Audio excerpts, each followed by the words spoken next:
Hello everyone, my name is Chandan Singh and welcome to my channel. So guys, class 6th का ये supplementary English है, lesson first है, अ tale of two birds. इस तरह के अगर आप ये क्लास 6, 7, 8, 9, 10 ऐसे करते हुए चलेंगे तो आपको काफ़ी कुछ सीखने को मिलेगा। सेंटेंसेस क्लियर होंगे, वर्ड्स मीनिंग क्लियर होंगे, फिर आपकी रीडिंग बहुत अच्छी हो जाएगी, चाहे आप न्यूज़पेपर पढ़ें या नॉवेल्स पढ़ें। चलिए शुरू करते हैं। देखिए, कहानी का नाम है कि अ टेल। टेल का मतलब होता है स्टोरी, टेल का मतलब होता है कहानी। तो अ टेल एक कहानी, किसकी कहानी? तो ऑफ टू बर्ड्स। कभी भी देखेंगे जैसे ऑफ ये प्रेपोजिशन है, तो प्रेपोजिशन के बाद जब भी कोई भी यहाँ पर शब्द होगा तो प्रेपोजिशन से लेकर और ये जो पूरा शब्द है ये प्रेपोजिशनल फ्रेज बनाता है। और प्रेपोजिशनल फ्रेज दो काम करते हैं। पहला काम एडजेक्टिव का काम करता है। अगर किसी नाउन के बारे में बताए तो अ टेल, टेल है एक नाउन है, कहानी है। कैसे पता चला नाउन है? क्योंकि आर्टिकल लगा हुआ है। तो अ टेल यानी कि एक कहानी। तो इस कहानी के बारे में बता रहा है। किसकी कहानी? Of two birds. तो ये जो ऑफ टू बर्ड्स आप देख रहे हैं ये प्रेपोजिशनल फ्रेज है और यहाँ पर ये एडजेक्टिव का काम कर रहा है। इसीलिए आपको सेंटेंसेस समझ में नहीं आते हैं, क्योंकि बहुत सारे फ्रेजेज होते हैं, क्लॉजेज होते हैं, वो आपको आने चाहिए। ठीक है, तो दो चिड़ियों की कहानी है, tale of two birds. Clear है? यहाँ कुछ हाइलाइट्स दिए हुए हैं, आप यहाँ पर 3 पॉइंट्स देख रहे हैं।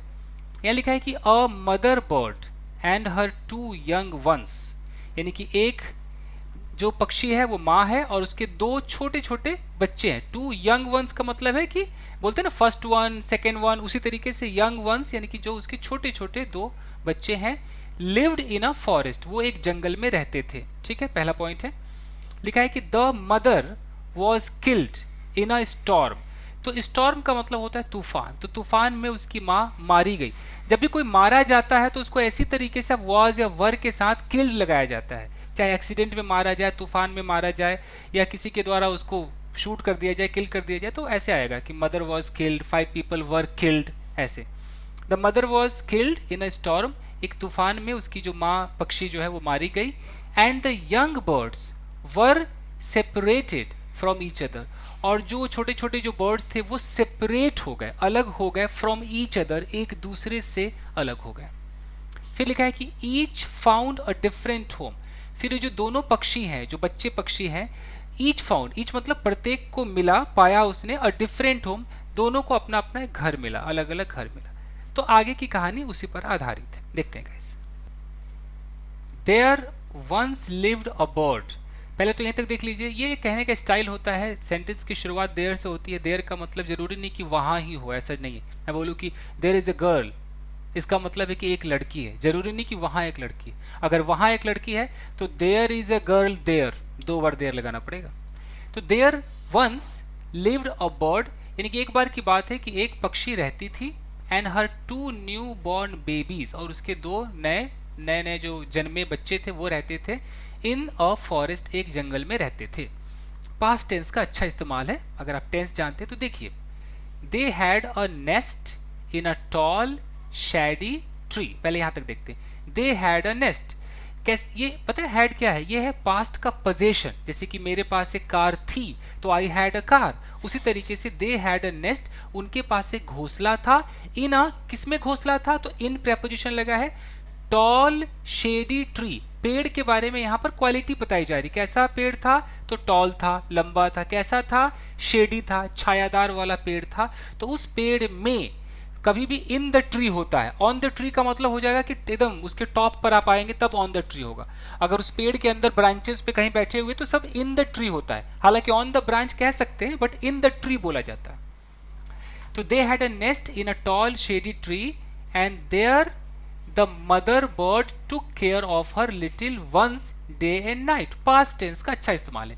एंड देयर, और वहां पर उसी पेड़ पर, द मदर बर्ड, जो उसकी मम्मी थी, जो मम्मी पक्षी थी, टुक केयर, देखभाल करती थी, ऑफ हर लिटिल वंस, अपने छोटे मासूम बच्चों की देखभाल करती थी, डे एंड नाइट, दिन और रात। एकदम क्लियर है? आगे देखिए। वन डे, एक दिन, there was a big storm, एक बहुत बड़ा तूफान आया। हालांकि आया के लिए कुछ ऐसा कम गो वाली फीलिंग नहीं है, but there was a big storm का मतलब कि बहुत बड़ा तूफान था। तो इसको ऐसे कह सकते हैं कि आया, ऐसा भी कह सकते हैं। देयर वॉज थंडर, थंडर था। थंडर जब वो जब गरज होती है आसमान में, बादल गरजते, थंडर। लाइटनिंग बिजली चमक रही थी, एंड रेन यानी कि तूफान, वो गरजना और बिजली का चमकना और बारिश सब एक साथ थे। And the wind blue down many trees, wind मतलब हवा, ब्लो डाउन का मतलब होता है कि हवा अपने पावर से किसी को अगर गिरा दे तो उसे बोलते हैं ब्लो डाउन, तो ब्लो का सेकंड फॉर्म ब्लू होता है। तो उस विंड ने क्या किया, ब्लू डाउन मेनी ट्रीज, बहुत सारे पेड़ों को एकदम गिरा दिया। The tall tree, the tall tree, यहाँ द लगा हुआ है यानी कि उसको एम्फेसाइज कर रहा है, वो लंबा पेड़, इन विच का मतलब जिसमें या जिस पर भी कह सकते क्योंकि पेड़ वाली बात है, तो हम हिंदी में पर बोले बट लगता है इन प्रेपोजिशन है। इन विच द बर्ड्स लिव्ड, यानी कि वो पेड़ जिस पर वो बर्ड्स रहते थे, ऑल्सो केम डाउन, वो पेड़ भी नीचे आ गिरा। A big heavy branch hit the nest, अब यहाँ एक ब्रांच के बारे में क्वालिटी बताई जा रही है, एडजेक्टिव सही है। अ बिग, तो बिग मतलब बड़ा, हैवी मतलब भारी, जो ब्रांच है, और ये जो अ आया है ना, ये अ इस ब्रांच के लिए आया, कभी अ बिग के लिए समझ लो, ये तो एडजेक्टिव है। जब एडजेक्टिव लग जाता है तो फिर आप नाउन के तुरंत बगल में आप आर्टिकल नहीं लगाओगे, आर्टिकल एडजेक्टिव के इधर आ जाएगा। तो अ बिग हैवी ब्रांच यानी कि एक बिग बड़ा, हैवी मतलब जो वजनदार, ब्रांच, हिट द नेस्ट उसने घोंसले को हिट किया, एंड किल्ड द बर्ड और पक्षी को मार दिया, यानी कि इसकी जो मदर बर्ड थी वो मर गई। फॉर्चुनेटली सौभाग्य से, फॉर द बेबी बर्ड्स, जो बेबी बर्ड्स थे उनके लिए, द स्ट्रॉन्ग विंड ब्लू, तो उनके लिए क्या हुआ, स्ट्रॉन्ग विंड, बहुत ही ताकतवर जो हवा है, ब्लू देम अवे, उनको बहा कर ले गई। ब्लू डाउन का मतलब है नीचे गिरा दिया, एंड ब्लू देम अवे मतलब उनको बहा कर ले गई to the other side of the forest, जंगल के दूसरे किनारे उनको बहा कर ले गई।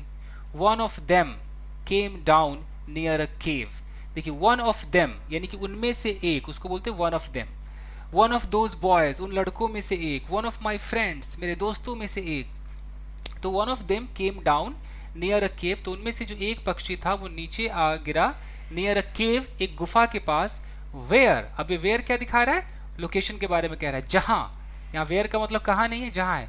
Where a gang of robbers lived, यानी कि उस जगह पर वो आके गिरा, उस गुफा के पास गिरा जहां पर एक गैंग ऑफ रॉबर्स लिव्ड, यानी कि रॉबर्स मतलब लुटेरे, तो लुटेरों का एक गैंग, एक समूह रहा करता था।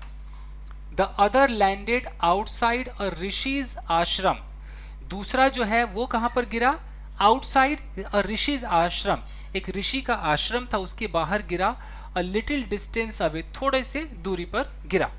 तो ये तो पता चल गया कि भाई उसकी माँ मर गई स्टॉर्म में, फिर एक स्ट्रांग सी हवा बही और वो हवा दोनों को बहा करके ले गई, तो एक रॉबर के गुफा के पास गिरा, तो एक ऋषि के आश्रम के कुछ दूरी पर गिरा। क्लियर हो गया, आगे देखते हैं। डेज पास्ट, दिन बीते, and the baby birds became big birds, और वो जो बेबी बर्ड्स थे वो बड़े बर्ड्स बन गए। पास्ट इंडेफिनिट का टेंस, पास्ट इंडेफिनिट टेंस का इस्तेमाल हुआ है, देख लीजिए, बिकेम। वन डे, एक दिन, the king of the country came to the forest to hunt, यहाँ क्लियर दिखाई दे रहा है, वन डे मतलब एक दिन, द किंग राजा, कहाँ का राजा, तो of the country, prepositional phrase है, किंग के बारे में बता रहा है, किंग के बारे में इंफॉर्मेशन दे रहा है, एडजेक्टिव का काम कर रहा है। किंग कहाँ का किंग, ऑफ द कंट्री, उस देश का किंग। केम आया, कहाँ आया, टू द फॉरेस्ट, यहाँ पर टू प्रेपोजिशन है, डायरेक्शन को दिखाता है आने जाने के लिए, तो came to the forest, forest आया। फिर टू हंट, क्या ये टू भी प्रेपोजिशन है, नहीं, ये टू प्रेपोजिशन नहीं है, क्योंकि इस टू के बाद हंट एक वर्ब है, और वर्ब में कोई आईएनजी नहीं लगा है, यानी कि ये इन्फिनिटिव है, ये पर्पस को दिखाता है। अगर टू के बाद कोई वर्ब हो और आईएनजी लगा हो तो फिर टू आपका प्रेपोजिशन बन जाएगा, और वो जो आईएनजी वाला होगा वो जिरंड होगा, जिसको ऑब्जेक्ट कहते हैं। तो मैं ज़्यादा उलझा नहीं रहा हूँ, टू हंट आपका एक इन्फिनिटिव है, पर्पस को दिखाता है, यानी कि एक राजा, उस देश का जो राजा था, केम टू द फॉरेस्ट, वो जंगल आया शिकार करने के लिए, टू हंट, शिकार करने के लिए। He saw a deer, past indefinite tense, उसने एक डियर, एक हिरन को देखा, and rode after it, ride, जब घोड़े की सवारी करते हैं तो राइड होती है, तो राइड से रोड हुआ, कि रोड आफ्टर इट यानी कि उसके पीछे घोड़े की सवारी करता हुआ गया। It ran deep into the forest, अब इट कौन है, वो हिरन है, रैन भागा, डीप इनटू द फॉरेस्ट, जंगल के गहराई में भागा। Followed by the king, followed by का मतलब है कि पीछे पीछे किंग भी आया, तो फॉलोड बाय लगा देते हैं, followed by the king. Soon the king lost his way, soon मतलब जल्द ही, the king lost his way, जो राजा था उसने अपना रास्ता खो दिया, यानी कि रास्ता भटक गया। And didn't know where he was, और उसे नहीं पता था वेयर ही वॉज, या वेयर वॉज ही नहीं है, वेयर ही वॉज है, यानी कि उसे नहीं पता था कि वो कहाँ था। अगर मैं इसको और तोड़ के बताऊं तो उसे नहीं पता था जहां वो था। तो ये आप याद रखिएगा। जैसे मैं बोलूँ I don't know who you are, एक होता है हु आर यू, तुम कौन हो भाई, और अगर उससे पहले कुछ लग जाए आई नो या I don't know who you are, फिर हु आर यू नहीं बोलेंगे। ठीक है, आगे देखते हैं। He rode on for a long time, rode on यानी कि वो मतलब राइट से रोड बना है तो वो घुड़सवारी करता रहा फॉर अ लॉन्ग टाइम, लंबे समय तक, टिल, कब तक, टिल मतलब उस समय तक, he came to the other side of the forest, till यानी कि तक, ही केम वो आया, टू द अदर साइड दूसरी तरफ, किसके दूसरी तरफ, ऑफ द फॉरेस्ट, यानी कि जब तक वो फॉरेस्ट के दूसरी तरफ नहीं आया तब तक वो घुड़सवारी करता रहा। वेरी टायर्ड बाय नाउ, अब तक वो बहुत थक चुका था, very tired. He got off his horse, जब हम किसी की सवारी करते, चाहे बाइक हो, साइकिल हो, हॉर्स हो, ऊंट हो, हाथी हो, उतरेंगे तो गेट ऑफ का इस्तेमाल करते, गेट ऑफ। ओके, तो गेट से गॉट बना है, तो he got off his horse, अपने घोड़े से नीचे उतरा, एंड सैट डाउन, नीचे बैठ गया, अंडर अ ट्री, तो ट्री के जब नीचे बैठते हैं तो प्रेपोजिशन पे ध्यान दीजिएगा, अंडर का इस्तेमाल होता है, अंडर अ ट्री। अब लिखा है कि दैट स्टूड नियर अ केव, ये दैट का मतलब कोई वह नहीं है, ये दैट एक रिलेटिव प्रोनाउन है, और रिलेटिव प्रोनाउन ये जो ट्री देख रहे हैं ना, इस ट्री के बारे में एक इन्फॉर्मेशन दे रहा है, तो ये दैट से लेकर के दैट स्टूड नियर अ केव, इसको क्लॉज कहा जाता है, पता है क्या, एडजेक्टिव क्लॉज कहा जाता है। दैट मतलब हिंदी में देखिए तो जो, तो अंडर अ ट्री, उस ट्री के अंडर वो गया, दैट स्टूड नियर अ केव, जो एक केव यानी कि वो जो रॉबर्स का गुफा था ना, उस गुफा के पास वो खड़ा था। ठीक है।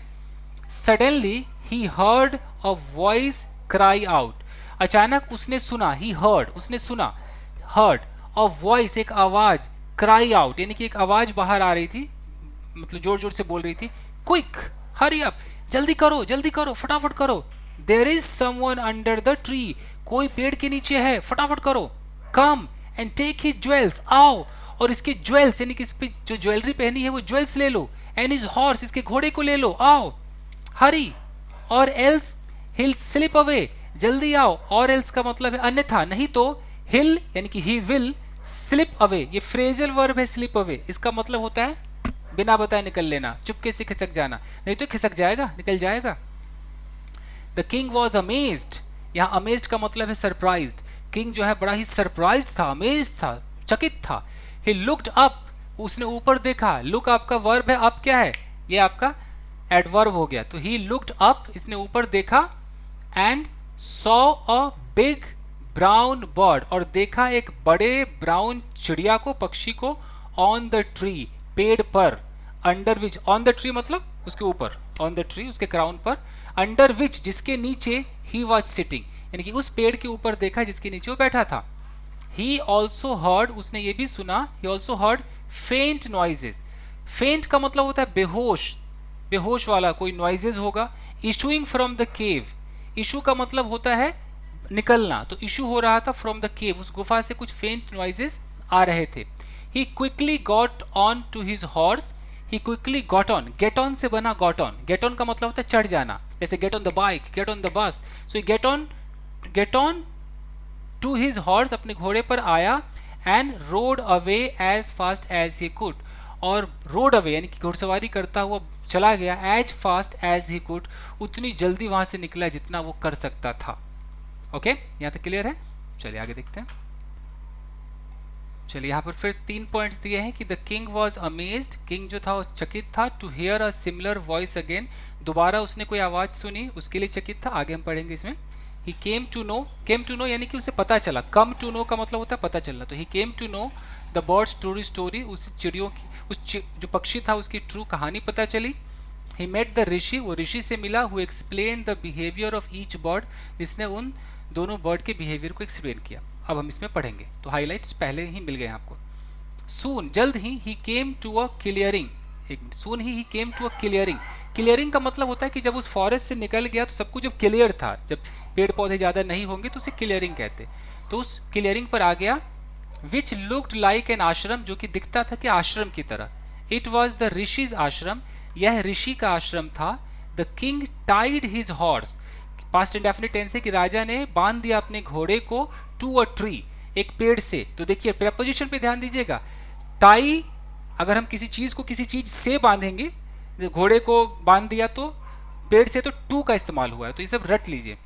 The king tied his horse to a tree and sat down in its shade, और उस पेड़ के शेड में, छाया में बैठ गया। शेड मतलब छाया। Suddenly he heard a gentle voice, अचानक उसने एक बहुत ही मधुर आवाज सुनी। जेंटल वॉइस अनाउंस, वो अनाउंस कर रहा था, वेलकम टू द आश्रम। कैसे अनाउंस करते हैं? आश्रम में आपका स्वागत है sir. Please go inside, please अंदर जाएं, कृपया अंदर जाएं। एंड रेस्ट, और रेस्ट करें। The rishi will be back soon, ऋषि जल्द ही वापिस आएंगे। There is some cold water in the pot, कुछ पॉट में, मतलब पॉट में कुछ ठंडा पानी है। Please make yourself comfortable, खुद को कंफर्टेबल करें, आरामदायक महसूस करें। The king looked up and saw a big brown bird in the tree. The king looked up, king ने ऊपर देखा, एंड सॉ, और देखा, अ बिग, कि वही बड़ा, brown bird in the tree, पेड़ पर वही वो बर्ड था। ही वॉज अमेज्ड, वो फिर चकित था। This one looks like the other bird outside the cave, ये वैसे ही दिखता था। दिस वन लुक्स, वैसे ही दिखता है, लाइक अदर बर्ड, दूसरे उस पक्षी की तरह, आउटसाइड द केव, जो कि उस केव के बाहर था। He said to himself loudly, उसने अपने आप से कहा, अरे यार ये तो वैसा ही दिख रहा है जो उस केव के बाहर था। तो आवाज आई बाहर। यू आर राइट सर, आप सही कह रहे हैं sir. Answered the bird, bird ने कहा। ही इज माई ब्रदर, वो मेरा भाई है। But he has made friends with robbers, present perfect tense है। ही हैज मेड फ्रेंड्स, उसने दोस्ती बना ली है, विद रॉबर्स, लुटेरों के साथ दोस्ती बना ली है। He now talks as they do, he now talks, अब वो बातें करता है, एज दे डू, जैसा कि वे बातें करते हैं। डू मतलब उसी चीज को बताया टॉक के लिए। He doesn't talk to me any more, he doesn't talk to me any more, वो मुझसे बिल्कुल भी बात नहीं करता है। Just then the rishi entered the ashram, just then का मतलब होता है उसी समय, तुरंत। द ऋषि एंटर्ड द आश्रम, आश्रम में ऋषि आ गए। एंटर के बाद कोई इंटू फिंटू कुछ नहीं लगा है, उसका ख्याल रखिए। वेलकम सर, स्वागत है आपका। He said to the king, ऋषि ने किंग से कहा, आपका स्वागत है। Please come inside and make yourself at home, please come inside, कृपया अंदर आइए, एंड मेक योर सेल्फ, अपने आप को एट होम, जैसे कि घर पर होते वैसा बनाइए, मतलब कंफर्टेबल फील कीजिए। यू लुक टायर्ड, आप तो थके दिखते हो। रेस्ट फॉर अ वाइल, कुछ देर आराम कीजिए। Then you can share my food, फिर आप शेयर कर सकते हो, मेरा जो भी फूड है उसको आप शेयर कर सकते हो, खा सकते हो। The king told the Rishi, king told the Rishi, king ने ऋषि को बताया, the story of the two birds, दोनों बर्ड्स की कहानी बताई, and how each had behaved so differently दो दे लुक्ड सो लाइक, और ये भी बताया कि हाउ ईच, किस प्रकार से, ईच हैड बिहेव्ड, यानी कि दोनों ने, प्रत्येक ने बिहेव किया था, सो डिफरेंटली, बहुत ही अलग तरीके से बिहेव किया था। दो मतलब हालांकि, दे लुक्ड सो अलाइक, वो दिखते थे, सो अलाइक, अलाइक मतलब एक जैसे दिखते थे, फिर भी अलग बिहेव किया। The forest is full of surprises, he said, उसने कहा कि फॉरेस्ट तो पूरा सरप्राइज से भरा हुआ है। द होली मैन स्माइल्ड, जब राजा ने बात बोली तो जो होली मैन, यानी कि जो सेंट है, जो साधु है, स्माइल्ड, वो मुस्कुराया, एंड सेड, और कहा, आफ्टर ऑल, आखिरकार, one is known by the company one keeps, one, यहाँ वन का मतलब किसी भी थर्ड पर्सन के लिए कहा जा रहा है कि वन इज नोन, किसी को भी जाना जाता है, by the company one keeps, जिस कंपनी को वो धारण करता है, जिस संगत में वो रहता है, उसी संगत से उसे जाना जाता है। That bird has always heard the talk of robbers, that bird, उस पक्षी ने, हैज ऑलवेज हर्ड, हमेशा सुना है, प्रेजेंट परफेक्ट टेंस है, हमेशा सुना है, द टॉक, बातें, ऑफ रॉबर्स, हमेशा लुटेरों की बातें सुनी है। ही इमिटेट्स देम, वो उनकी नकल उतारता है, and talks about robbing people, और लोगों को लूटने के बारे में बात करता है। टॉक्स, बातें करता है, किस बारे में? अबाउट रॉबिंग पीपल, रॉब मतलब लूटना, लोगों को लूटने के बारे में बात करता है। This one has repeated what he has, and this one has repeated, इस वाले पक्षी के बारे में कह रहा है कि दिस वन हैज रिपीटेड, इस पक्षी ने रिपीट किया है, what he has always heard, जो इसने हमेशा सुना है। ये जो व्हाट देख रहे हैं ना, what he has always heard, इसको बोलते हैं नाउन क्लॉज। एक्चुअली रिपीटेड, देखिए दिस वन, ये आपका क्या हो गया, ये वन आपका सब्जेक्ट है, हैज़ रिपीटेड तो आपका प्रेजेंट परफेक्ट टेंस हो गया, रिपीटेड आपका वर्ब है, हैज़ आपका हेल्पिंग वर्ब है। तो इस वर्ब का ऑब्जेक्ट कहाँ है? तो ऑब्जेक्ट आपका नाउन फ्रेज भी होता है, नाउन क्लॉज भी होता है और एक छोटा वर्ड भी हो सकता है। तो what he has always heard ये पूरा क्लॉज है, यानी कि जो उसने हमेशा सुना वही उसने रिपीट किया। ही वेलकम्स पीपल टू द आश्रम, यह लोगों को वेलकम करता है, उसका स्वागत करता है आश्रम में। नाउ कम इनसाइड, अब अंदर आइए, एंड रेस्ट, और आराम कीजिए। I will tell you more about this place, मैं आपको इस प्लेस के बारे में और भी बताऊंगा। एंड दीज बर्ड्स, और इन चिड़ियों के बारे में और भी बताऊंगा। कुछ समझ में आया गाइस? तो बस यही था, ये आपका लेसन खत्म हो चुका है, डन हो गया। तो class 6th supplementary a tale of two birds finished guys. I hope कि आपकी समझ में आया होगा। तो बस आज के लिए इतना ही दोस्तों, मिलते हैं अगले वीडियो में। Till then take care, keep practising and have fun. Thank you guys.